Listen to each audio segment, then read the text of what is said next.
Welcome back to the channel. My name is Stephen Ho, your favorite ER technician, and today we are going over the craziest things that inmates have done to end up in the emergency room. I am here to scare you straight! I work in a prison, and years back, we responded to an unresponsive inmate inside of a bathroom stall. The guy was so obese, we had to tear the bathroom stall off the wall to pull him out and lay him down. Big boy. The guy was turning blue, no pulse, pants around his ankles, and fully erect. I don't know if I've ever had an erection while going number 2, but who knows? Why did he have an erection, you ask? Well, my colleague started the first chest compression, and there was a solid fart as a homemade plastic butt plug shot out of his hole and clattered across the tile floor. The guy had a heart attack, gratifying himself in the john. You can say he shanked himself. I guess when you're in prison, how else are you gonna get a butt plug? It's gotta be homemade, unless someone sent it to you. Is that something you guys screen for in the prisons, if they get a butt plug in the mail? I know you guys screen for stuff, but will you say no to the butt plug? Or is that something you let slide every once in a while? Clearly not, because he had to make one. What do you think it could have been made out of? Comment below. They take the dinglebop and they push it through the grumbo. My hospital would get a lot of patients that are inmates of the local prison. Many times they would do questionable things to get out of their cells and would do it fairly regularly. Yes, this is a very common occurrence. If an inmate is bored of their cell or they just need some fresh air, they will do unquestionable things to get out and come to the ER to visit me. One such inmate put an unfolded paperclip up his urethra. However, he inserted it with the open ends facing out, causing the paperclip to get stuck inside. Ooh!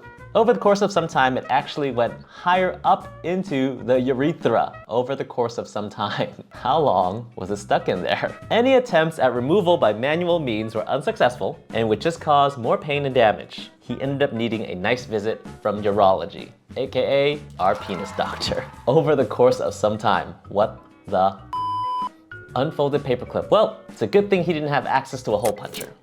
Hi everyone, I have another nursing story for you. My first nursing job was actually in a prison.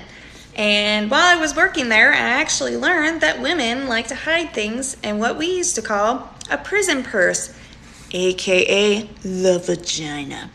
So there's this one girl, she was committing self-harm. We put her in a unit where we can watch her more closely. There's a camera there to make sure she doesn't do any more harm. Well, we get called there a few hours later. Come to find out, she had hidden razors in her prison purse, razors in her vagina, and was committing more self-harm. So that was kind of an eye-opening experience for me, that women like to put all different kinds of things in their prison purse. Again, we're learning so much today. The prison purse, aka the vagina. And of all things to be putting in her vagina, razors. I get annoyed when popcorn kernels are stuck in my teeth. I can't imagine how irritating it would be to have a razor stored in your vagina. She put it there on purpose. Imagine leaving the house and checking for phone, wallet, keys, razor blades. There was this schizophrenic jail patient who liked to fight and would put her glass eye in her vagina for safekeeping so it didn't get broken, aka the prison purse. Every single time they'd send her to the ED to get it removed. Even when you know you're gonna see a brown eyeball on a speculum exam, you're never prepared for it. So you're telling me she came in for a UTI? Don't make eye contact. A speculum exam is something that we do for vaginal exams. It's that thing that looks like a duck bill. It goes in and it goes, I don't know if that's what it sounds like. I guess that's what they usually come in for, getting stuck in their vagina. How'd that get in there?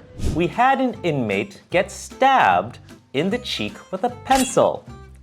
Cheek. I was helping the doctor remove the pencil and suture his cheek. The inmate was worried that it would leave a scar. So I told him that we would use leftover foreskin from the local hospital as a graft. That way, the stem cells would help with the healing process and leave absolutely no visible scars. Yes, leftover foreskin can be used as a skin graft. Not gonna lie, I did not know that either. Which makes sense with all these circumcisions happening. It's a brand new skin. It's young, it still hasn't had time to grow yet. It's kind of the perfect situation. He was happy to hear that he was getting fresh foreskin on his cheek until I said, "You'll just be a little cockeyed." Dropped the mic and left the room. He did not find it funny. I wouldn't find it funny either. I'd be more worried about my cheek getting stiff for no reason. Leftover foreskin from a local hospital. That's more suspicious than sushi at Arby's. Hey friends, prison nurse story time. Fun. So in case you don't know, I'm a nurse at a maximum security state prison. And I'm the intake nurse, so anybody that comes in, I ask them a whole bunch of questions. And, well, this is how it went. Have you ever been convicted of a violent crime? Yeah, I think so. Murder, does that count? I would say that's pretty violent, so we'll mark that yes. Yeah. Okay. Have you ever been sexually victimized prior to this incarceration? No, I have not. Have you ever sexually victimized anybody else, including children? Oh my God, no! I just killed a guy. So just the murder then? Yeah. What kind of person do you think I am? Yeah, I'm sorry. Yeah, I guess I didn't realize the line's got to be drawn somewhere. Yes, the line does have to be drawn somewhere. And in prison, there is a huge line between just a murder and have you ever done anything to children?